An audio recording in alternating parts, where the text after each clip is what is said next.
Ayo Pak Yati. Maki apa pagi?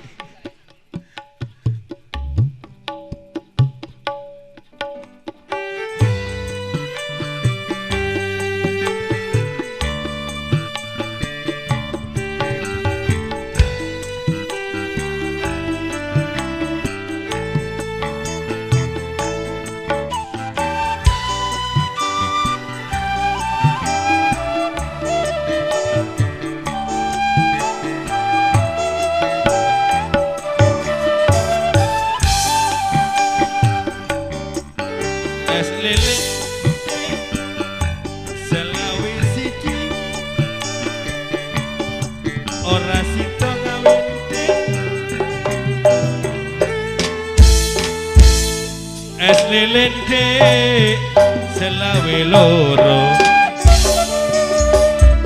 ora sida ngawit ora dadi bojo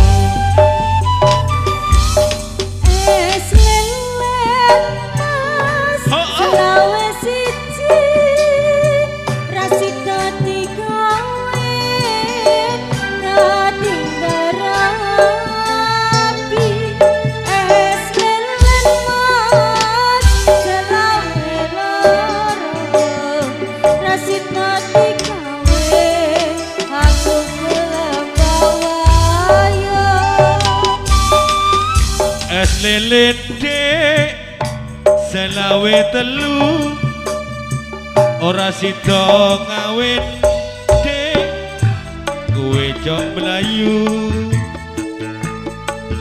es lilin tak sandi kali semut selawe papan ora sida ngawin riko jok minggat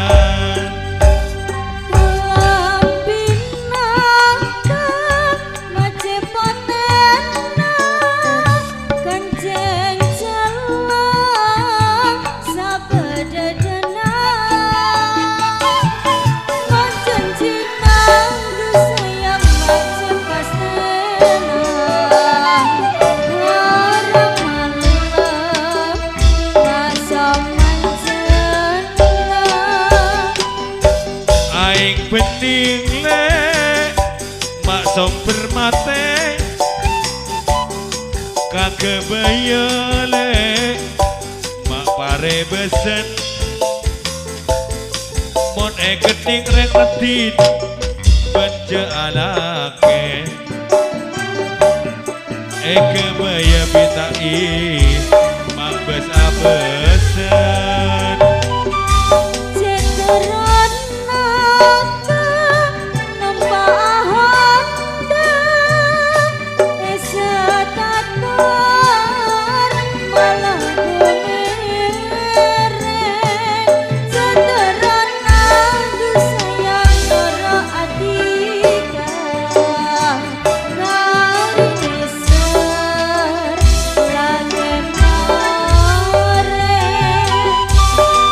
Oreng majak le sinta mak nabur binis sebebeen Pak Yati keduen bule oreng amandak cokher mona gelem manis semandeen cokher mati nabule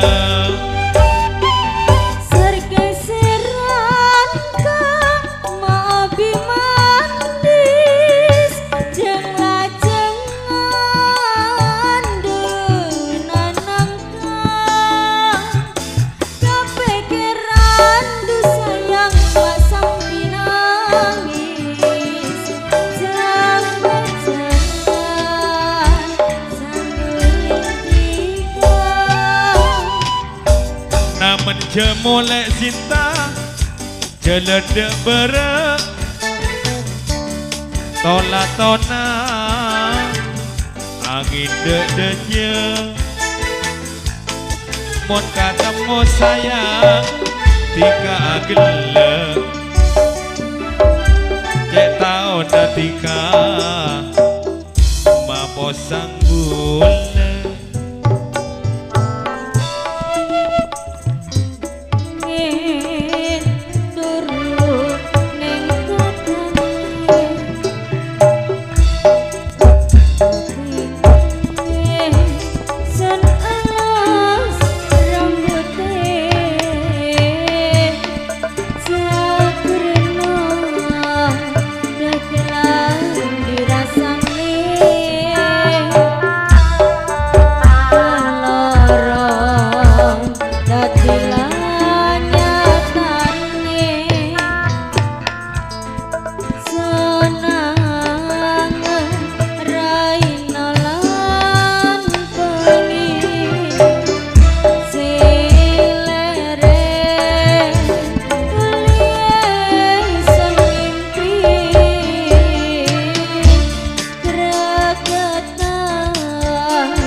Matur sembadun sebutanipun Cak Isianto, Mas Sampurcat, Cak Semudin, Cak Buadi, Cak Amir dan juga Mas Hadi Bakso kali semut Jan. Kesemuanya matur nuwun yang telah berkenan sudi tampil di panggung pagelaran. Sekarang dangdut karena setat yang saya pegang banyak dangdutnya.